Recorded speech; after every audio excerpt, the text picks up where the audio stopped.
What's going on, everyone? Welcome to another weekly episode of Sports Keto Wrestling's The Debrief. I am your host, Jose G, and next to me is the top Chico himself, Rico el Glorioso. What's going on, broski? Man, it feels nice having adjusted to actually being able to watch wrestling on separate days and be able to take it all in, man. It's just so much easier to digest the content this way. So I'm so glad that we get one night of wrestling on Tuesdays and another night of wrestling on Wednesdays. But a lot went down this week. We had a great TNT Championship match to close out AEW tonight. Also, a fantastic AEW women's title match featuring Tay Conti and Hikaru Shida, not to mention Kyle O'Reilly maybe getting into some business ventures with Cameron Grimes, and the Indy Hartwell and Dexter Lumis love saga continues this week. Tons to get into, Rico. But before we get started, guys, make sure you follow us on all of our social media, not only just on Facebook. If you're watching us simultaneously, you should be watching us also on YouTube. So if you're watching us on YouTube, make sure you give us a big thumbs up and hit that subscribe button, and also hit that notification bell so you never, ever miss a live update, a stream, or a new video.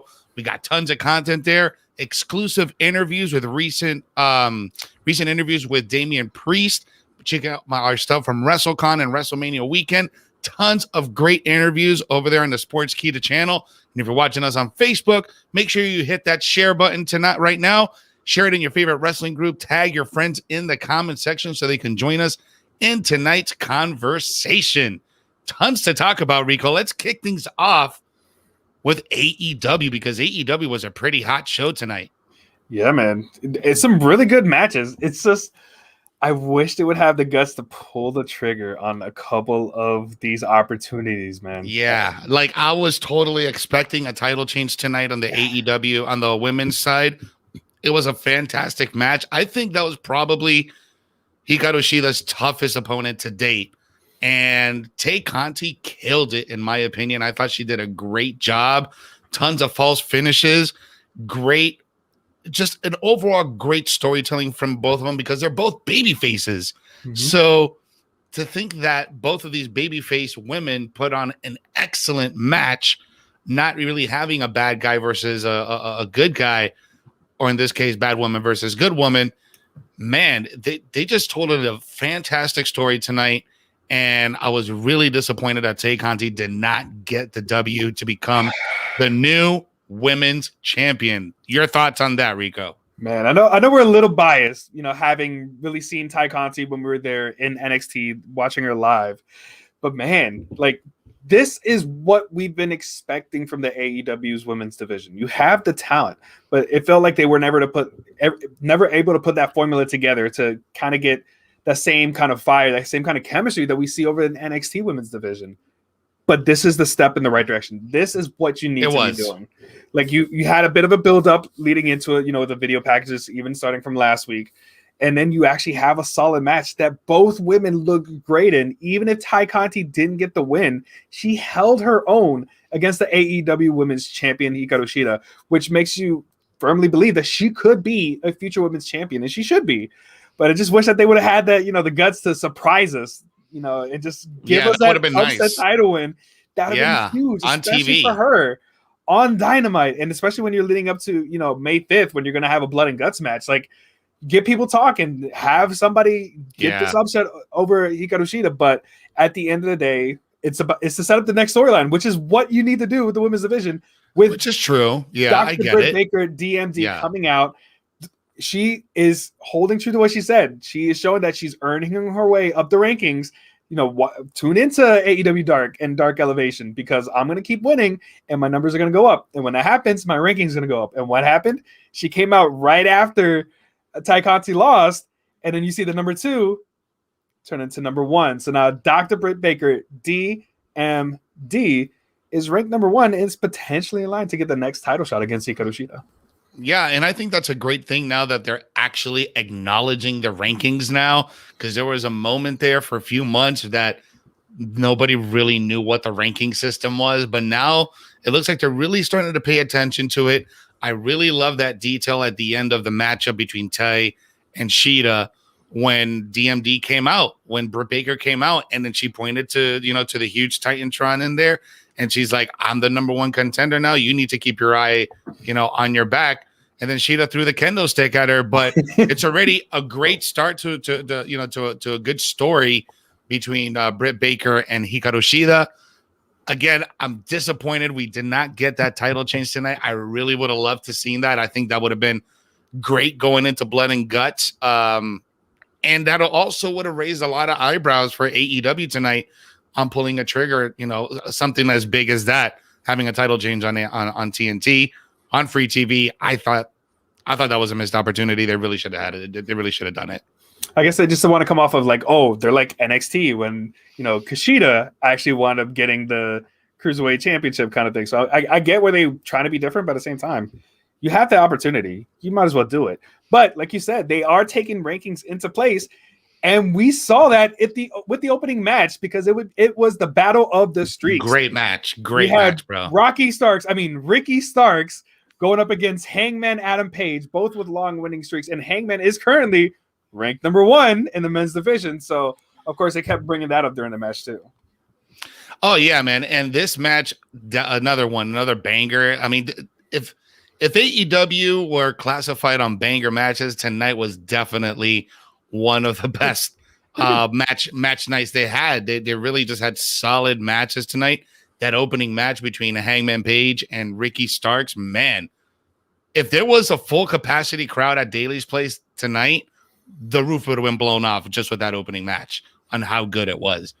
And at a point there, I thought Ricky Starks was going to take it, but that's okay because Adam Page, I love Adam Page, and Adam Page should have been the initial world champion 2 years ago.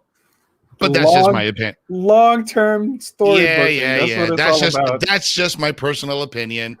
But man, it overall was good, and just having the inner circle, kind of not the inner circle, but the Dark Order, kind of have his back there too. I don't know. How I feel about the Dark Order. It's just either your face, either your heel. You can't be both. They're super over right now, and it's just weird to me that they're just backing up Adam Page, and Adam Page is okay with it, but he's not really part of the Dark Order. Like, he just acknowledges them. He's cool with them, but he's not part of that faction.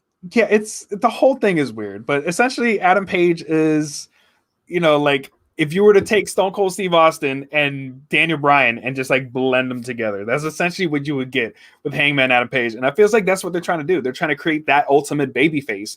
And it's going to be in Hangman Adam Page. And what's the most over thing in AEW, especially if you watch Being the Elite? It's the Dark Order. So, you put them next to each other. You have, the friendly relationship between Dark Order, especially John Silver and Hangman Adam Page. And, you can't help but to love the chemistry that they happen to have with each other. So it still doesn't make sense, but in terms of characters trying to build him to be that babyface, you're putting him with the now babyface stable in Dark Order. So I guess it helps his cause, because now every time that he's being attacked by anybody, whether it's the Hardy Family Office or now someone's got his back. Taz, he's always got Dark Order to have his back. So, you can't be too mad at that. He always has backup now, especially that he doesn't have the Elite when they're doing their own little thing right now. Yeah, no, you're absolutely right. And guys, if you're just tuning in right now into the stream, make sure you hit that like button. If you're watching us on Facebook, hit the heart button, the laugh emoji, the angry emoji, the care emoji.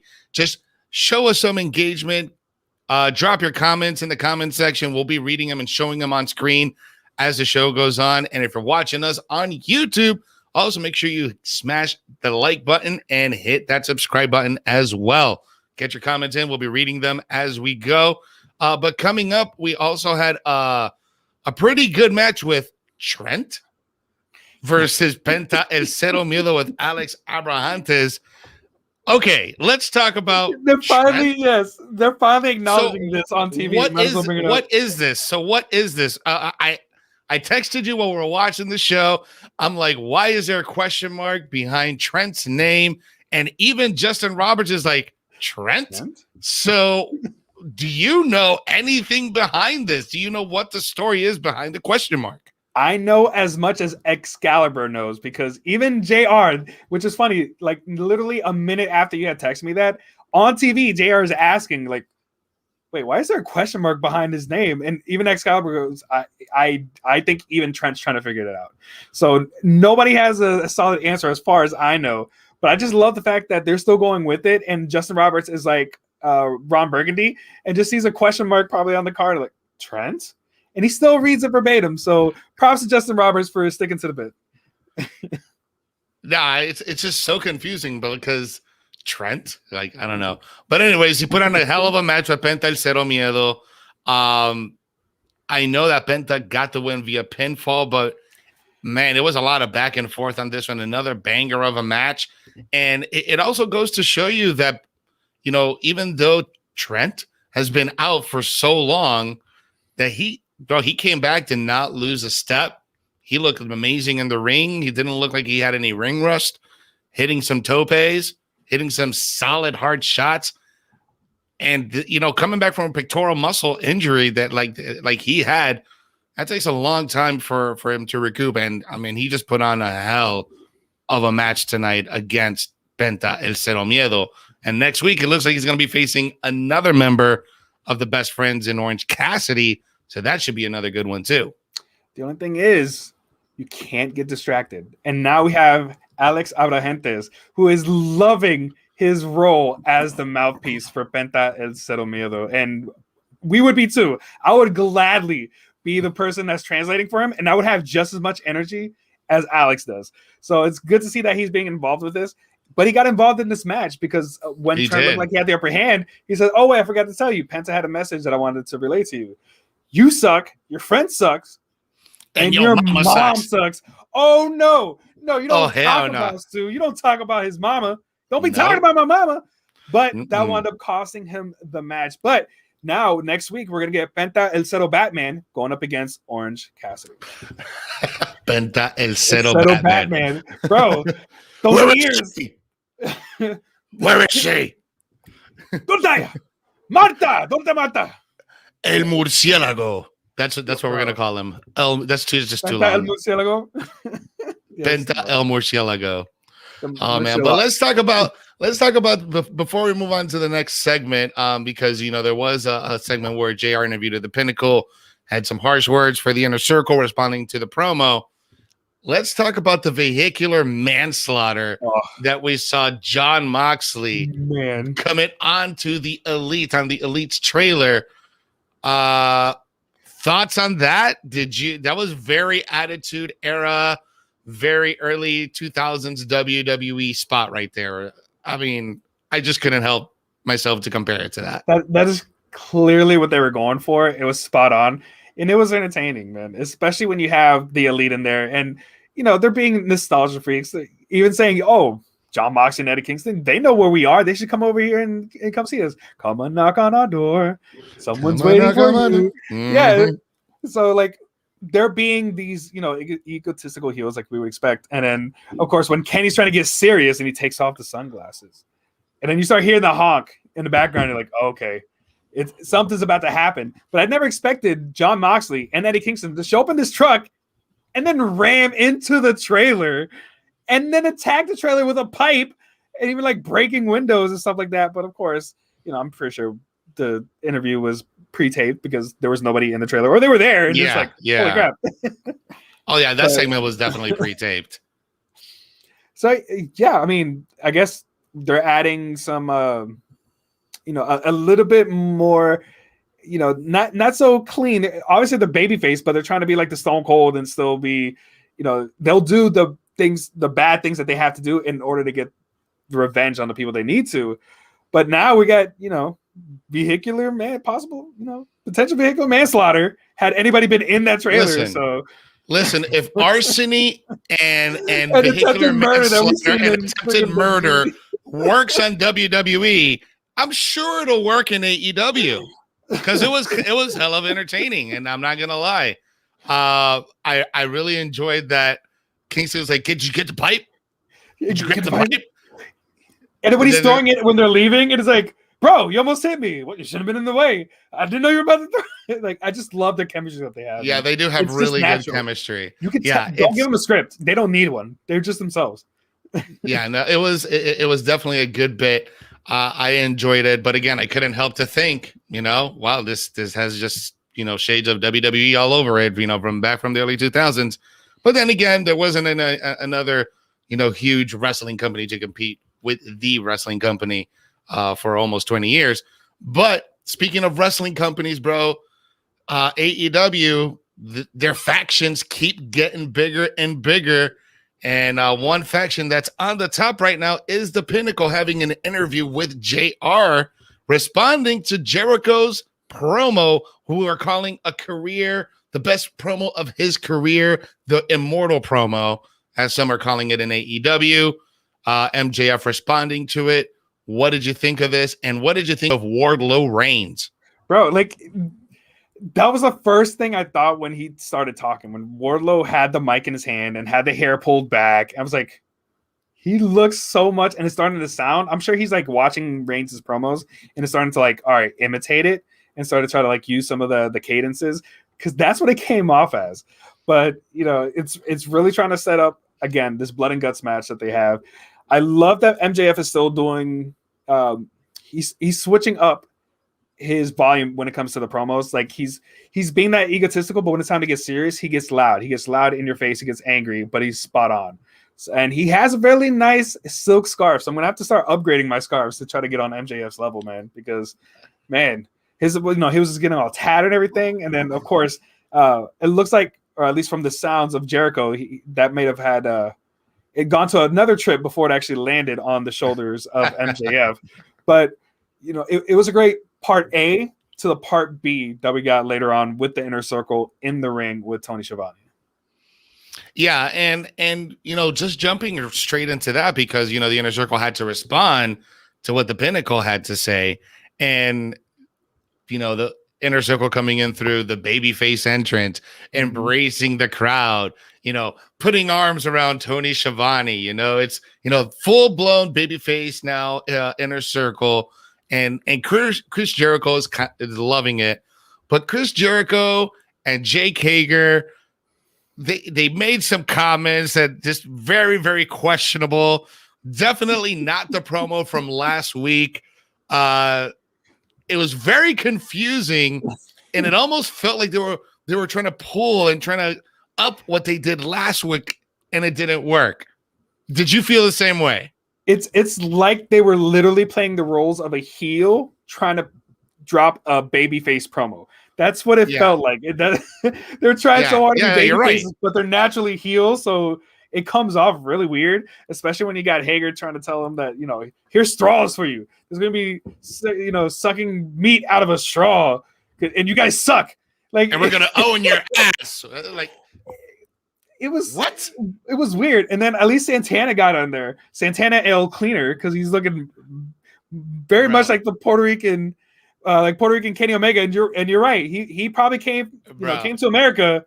Yeah, you definitely know he got a case of Soul Glow in the bag before he went out on the screen, bro. Because his hair, bro, his curls were glistening and so shiny. I could see my reflection. I could see the camera's reflection in Santana's hair, bro, of how good it was, bro. Like, and then when he took off his sunglasses and his head moves and his his curls are made out of, I don't know, angelic hair or something like that. I don't know, but it was fantastic. The only thing is he didn't specify he was talking about FTR, so it was implied. So I would assume he forgot a line or two, but yeah, he was completely right, and he did the babyface version of a heel, babyface version of a heel trying to do a promo. Essentially, when it said like, you came out, you wanted the best tag teams and all that, and you didn't step to us until you got people behind you. But that's smart. That was smart. But guess what? Now we're gonna own your ass. Like, okay. Now I think where it really lost me is when Jake Hager opened his mouth. And he started, and then he has a handful of straws in his hand. Oh, we got a little present for you. He starts throwing the straws out because we're going to make you suck meat through a straw. What? Yeah, it was just, It was a weird, and then of course asking Sammy to say the word for straw in Spanish. But I gotta remember, Puerto Ricans don't speak, the majority of Spanish that everybody else does, so it's okay.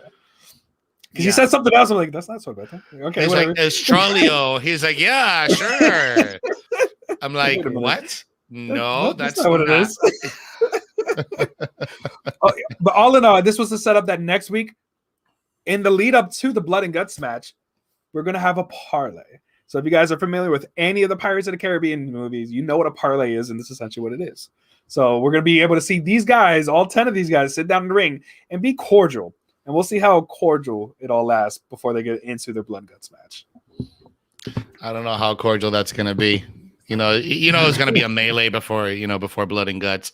Oh, yeah. But someone that is probably going to get a huge melee next week is one Kip Sabian, because Miro is tired for searching for Kip.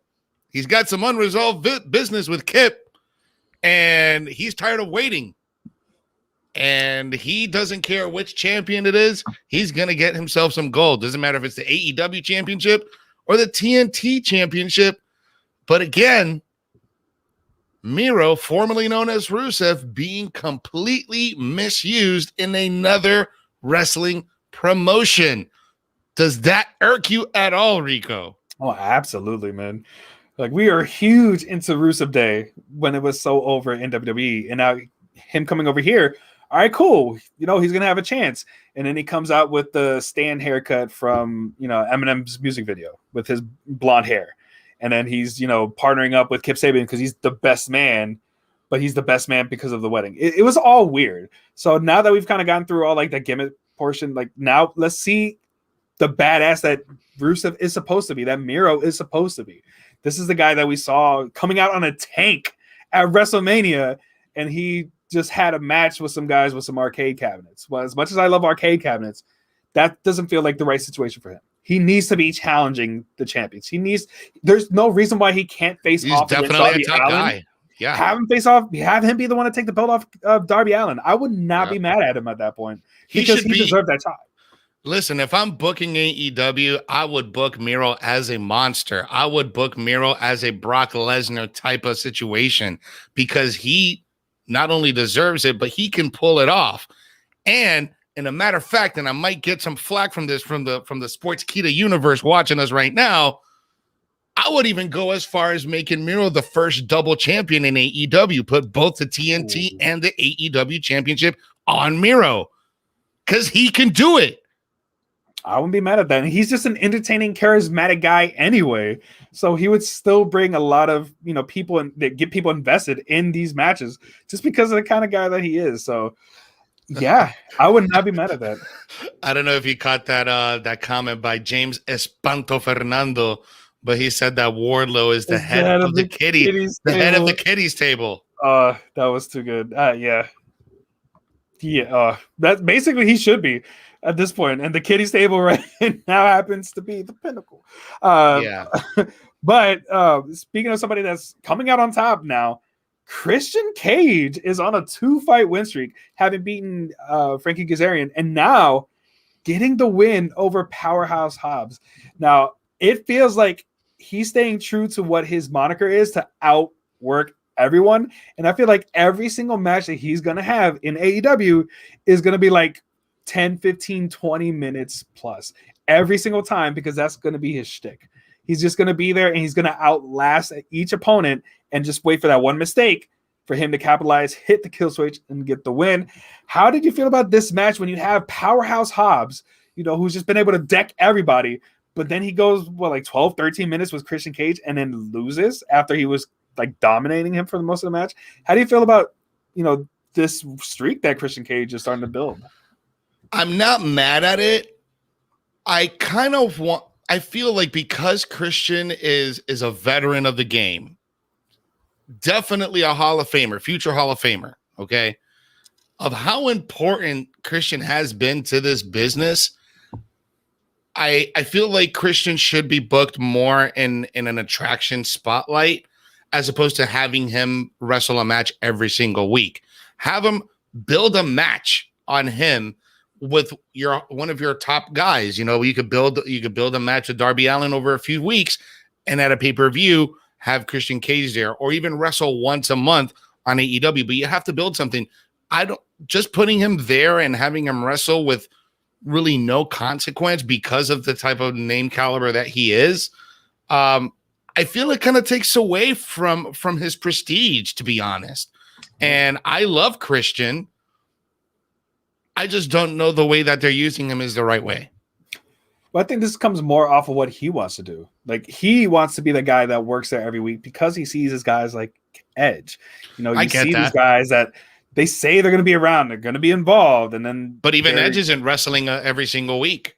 Yeah, and that's my point. He wants to prove that he can go every single week, that he can outwork everyone every single week, that he should not be considered like a Hall of Famer part-timer. No, he is a full active member of this roster. Like, I will be there every single week, and I'll be in the ring every single week. Don't worry about my age. Don't worry about my history. I'm here to perform and to deliver. And I got to respect that from Christian Cage, that he's not taking that high road. He could easily say, oh, I'm a former, world heavyweight champion, ECW champion, TNA Impact champion. I can do all those things. So I'm only going to, wrestle at pay-per-views and big. No, I'm going to be there every single week because this is what I want to do. I want to show that I can still go every single week.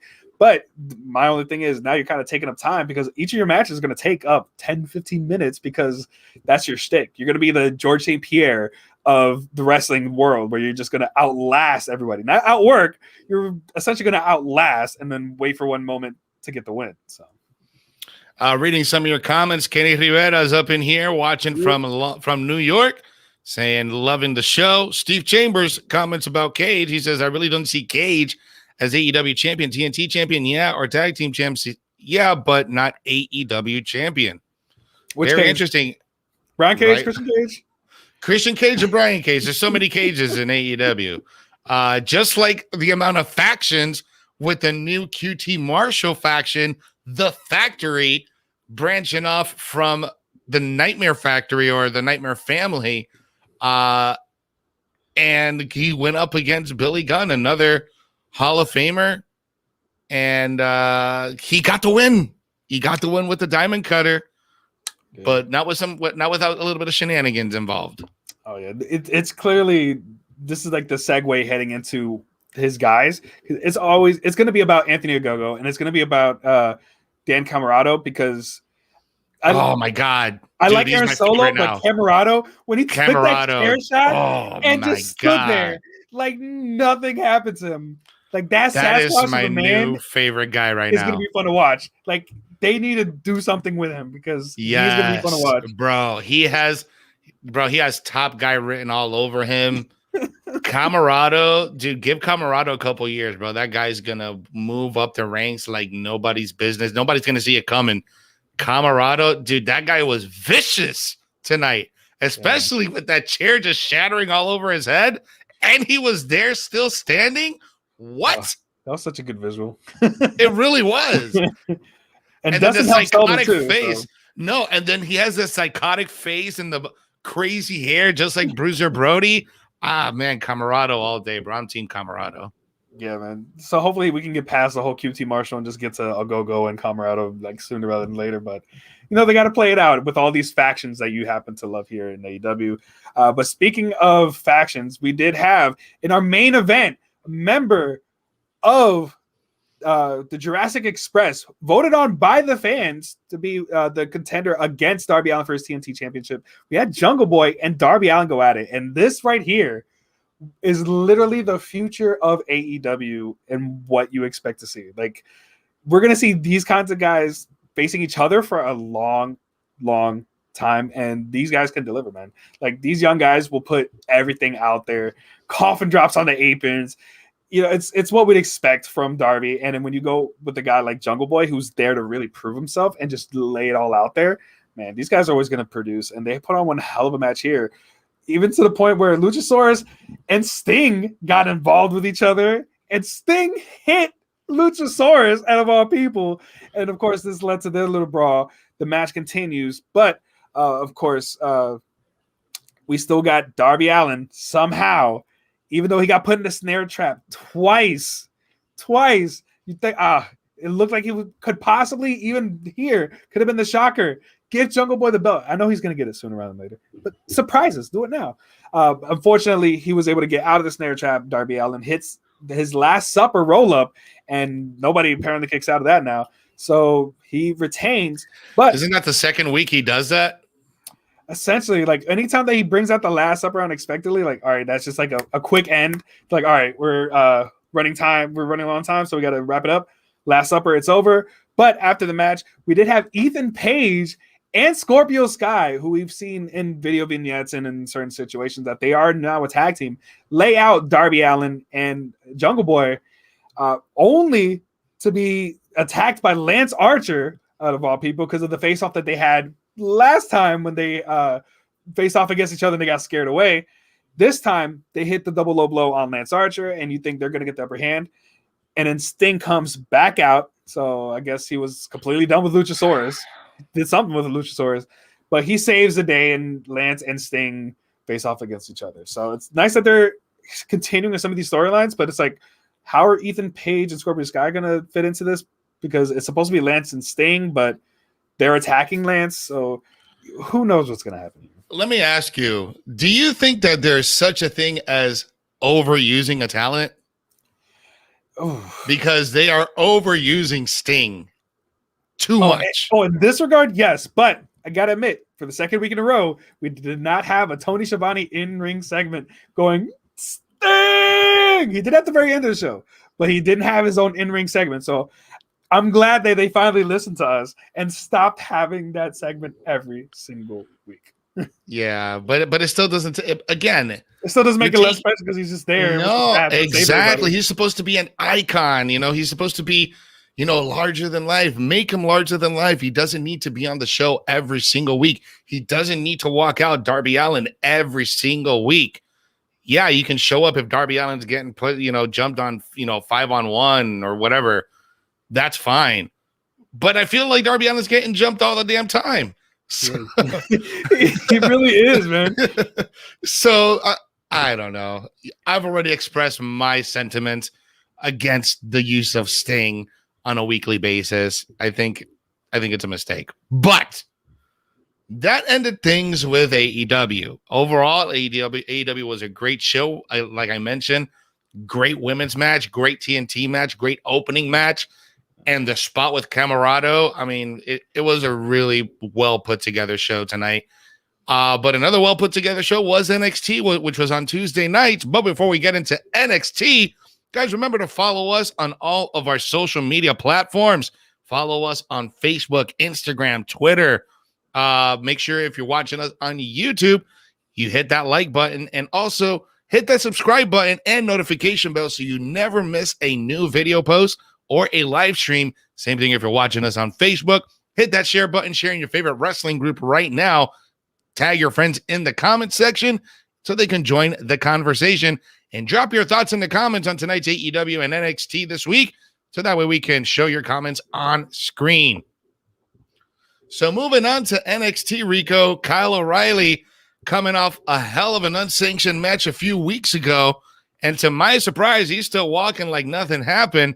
Because Wade Barrett was like, what the hell? He's walking. He's here. He smiles.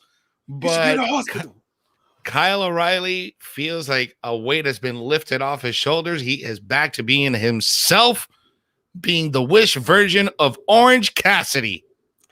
Bro, seriously. Cool Kyle. Too cool for school, Kyle O'Reilly. Coming out with the denim vest and all, like dancing. With his fedora and his sunglasses. Oh, man. Oh, jeez. It's a weird look, but I still like his song. I still like his new entrance music. Still reminds me of Megalovania from Undertale.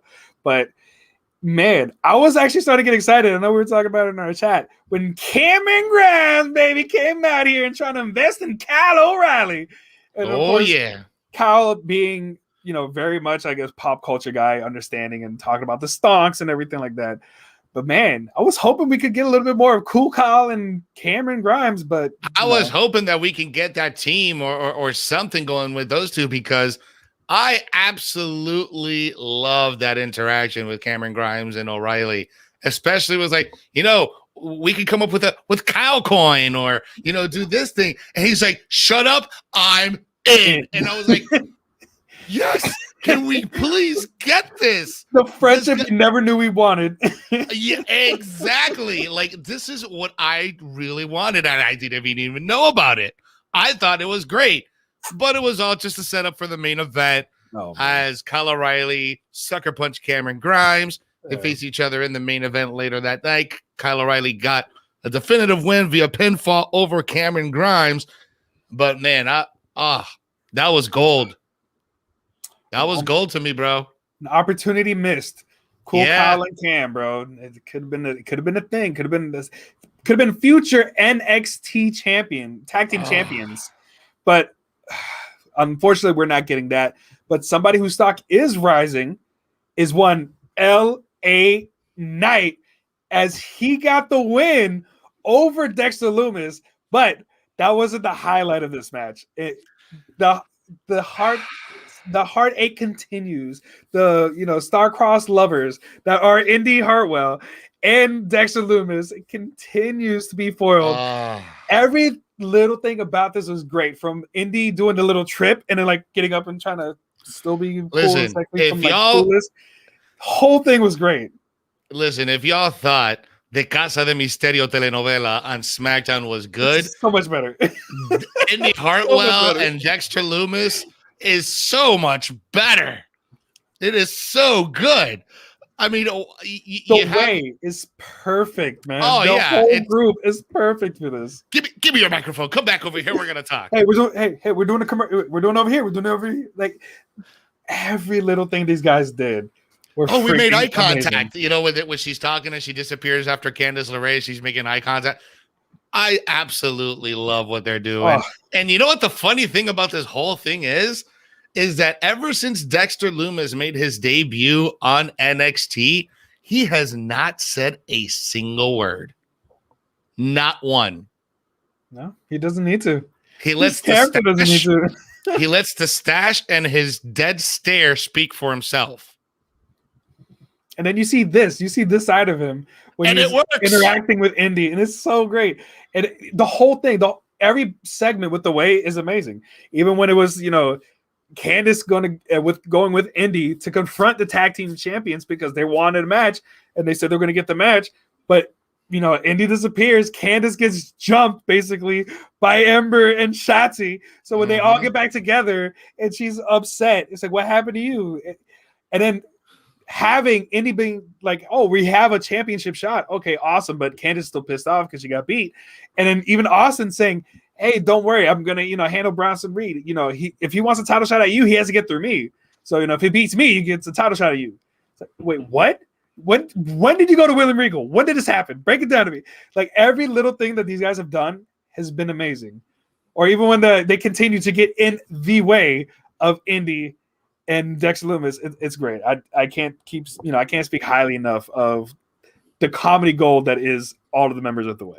It really is. It really is. But one thing that was a thing of gold was the debut of the much anticipated Japanese superstar Sarray going up against Zoe Stark, who's been on a mean streak these last few weeks. And these two women killed it.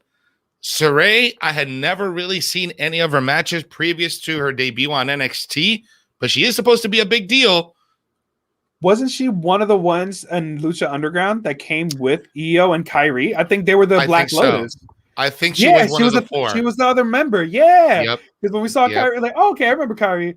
Oh, okay, I remember Io. I think Sarray was the other one. That makes total sense. Like, she looks so familiar. That is why. Okay. And don't let the height fool you, man. She's so tiny, but man, once she gets you in that Saito suplex, you're done, as she did to Zoe Stark. Bro. Even though Zoe Stark put on a hell of a match, her beef with Toni Storm is not over. Toni Storm is not letting go of that roll-up pin that she got on her a few weeks ago. Get to her, and she wants some payback for that. So that storyline is going to continue, but impressive debut for Sarray, wouldn't you say? Oh, she is amazingly talented. Like, obviously, Triple H knows what he's doing when he's bringing the talent. When he brought over Kyrie, when he brought in Io, when he brought in Sarray now. Like, you watch this match, like, damn, all right, she's good. And then just adding that to the women's division, because when you have this feud between Zoe Stark and Toni Storm, not to mention what we got earlier in a backstage segment when Io Shirai is saying she's going to take some time away, and Frankie Monet happens to get involved. Of course, it just keeps adding more and more. Like at this point, NXT might just be a women's division show because they have so many more great storylines. So hashtag woman NXT, man, bro. Like NXT. I'm excited to see all these women's matches just because of the talent. And now that they've added Frankie Monet, added Sarray, Zoe Stark is doing amazing. Mercedes Martinez is doing her best, Brian Griffin or Stewie Griffin impression, trying to get her money back from Robert Stonebrand. Like, where's my money? Where's my money? But still calling out, Raquel Gonzalez to know that we're going to have that match. It's that she's going to go through Dakota Kai to get to Raquel. So we're going to get that match. Like, all these amazingly talented women, and knowing we're going to get Indy and Candice versus Shotzi and Ember once again, like I'm hyped anytime that these women show up on screen because I know it's going to be an amazing match because they put it all out there, bro. It just got even better with the addition of Sarray. Oh man, and something else that got really better was Breezango's entrance, paying homage to the UK this week with the passing of the Prince. And they're just, paying homage to the United Kingdom and to the royals. Oh, and man, they're just stoic, making fun of it. That didn't sit well with the grizzled young veterans, which, by the way, they got a pretty solid win against the former NXT Tag Team Champions, soon to be recognized as your NXT Tag Team Champions. What did you think about that? We already know how we feel about this. Like, grizzled young veterans kind of got the short end of the stick here, letting it go to MSK. We know that's where it's going to lead to, especially for the next takeover. It's going to be grizzled young vets versus MSK. So it's great that they got this win. I just love Breezango, man. Just their creativity is amazing. And I love when you got guys like Wade Barrett that gets behind it too, because what the hell are they doing in the ring? What are they doing? Like him being so pissed off by what they're doing too, and them just staying in character. And then it caught me off guard because I wasn't expecting it, but it's something that's completely within the realm of Fandango and Breezango altogether. So I enjoy seeing these guys in their entrances, but you knew they were going to get beat up by Grizzly Vets because these guys are next in line for that title, man, and they're probably going to put on a hell of a show with MSK once again. They should have been champions from the get. I did not know why they got the short end of the stick there, but another team that keeps getting the short end of the stick, man. Everrise cannot get a win for their life. Not on NXT, not on 205 Live, because Imperium, man, those guys right now, ever since they've been back, they've been really very, very dominant. And Marcel Bartel and Fabian Eichner, man, put on a clinic against Everrise on Tuesday night. But overall, man, NXT was a really good show this week. The comedy was spot on with the way, and I think that's what really saved it. And Cameron Grimes and Kyle O'Reilly segment at the top of the show, but AEW had a better show this week. Not being biased, being completely objective, looking at the matches, looking at the storyline. AEW has Blood and Guts coming up, so that's a big event for them. So they're trying to build up to that, which is why there was a lot of stuff kind of connecting to that event in the next couple of weeks. So in my opinion, I think that AEW had a better show, better matches. NXT was close, but I think what really saved NXT, the way segment, Kyle O'Reilly and Grimes, and I think really that was it. Yeah, it's for me. They're like, because it's both things I really enjoy about wrestling, but it's not mixed together. You had really great matches on the AEW side, but you had the entertainment value and you had the laughter on NXT because just like you said, like they tied in the whole show together front to back, starting with the Kyle O'Reilly and Cameron Grimes, and then each of the segments in between was held together by the way. And they just keep finding different ways to, these different situations that they get put in and still find a way to make it hilarious and make it, theirs and just have fun with it. So, man, I just like them both equally, just because the matches and the entertainment. Yeah, and I get where you're coming from, but purely from a match standpoint, I think AEW really nailed it this week, especially with those 2 title matches that we had. By the way, there was a title match on NXT. There was a Cruiserweight Open Challenge with Kushida going up against Oney Lorcan. Oney Lorcan, as always, we always know he comes at you hard, and he puts those slaps on your face and on his chest. By the way, did you notice that Kushida was wrestling barefoot? Yeah, man. Kushido, bro. Kushido. He's a Kushido now. Yeah. It's different, especially when you come out as the time splitter and you still have the Titantron and everything as a time splitter, but you're coming out in your barefoot and you're not dressed like, Marty McFly. It's kind of weird. It's a little different. It's a little different. It's just a little different. I'm okay with it. But yeah, overall, I think AEW got the win this week. It doesn't matter because there's no more Wednesday Night War, but I thought it was just overall a better show. And in the end, who wins? We win. The wrestling fans win. So, with that being said, guys, thank you so much for tuning into tonight's debrief show here on Sportskeeda Wrestling. For more exclusive content and constant updates, make sure you follow us on all of our social media, on Instagram, on Twitter, on Facebook. If you're watching us on YouTube, make sure you hit that like button and also smash the subscribe button and also hit that notification bell so you always know when we have a new video posting or when we go live. Same thing on Facebook. If you're watching us on Facebook, on demand, on the replay, make sure you share this video in your favorite wrestling group. Tag your friends in the conversation so they can join us in the conversation. And besides everything, guys, just like our colleague here at Sportskeeda Wrestling, Kevin Cullum, say, the most important thing when you're watching wrestling is to enjoy wrestling. I love that. I think I'm going to use that now for now. By the way, tomorrow we are back on our Weekends of Wrestling show here on YouTube. That is live at 8 p.m. Make sure you follow us at Weekends of Wrestling here on Facebook Live and also at YouTube Live. We'll be covering everything that went down not only this week, but also we're going to touch on WrestleMania. Since we haven't been on for a few weeks, we're going to touch a little bit on everything and kind of talk to you guys about our experience in Tampa at WrestleMania. So that's tomorrow live on Weekends of Wrestling on Facebook and on YouTube. So for Rico El Glorioso, I'm Jose G. We'll see you guys next week and tune in tomorrow to Weekends of Wrestling. That's it for tonight, guys. Y nos fuimos. Good night. Good night and congratulations to Ronda Rousey. Oh, yeah. Congratulations to Ronda Rousey.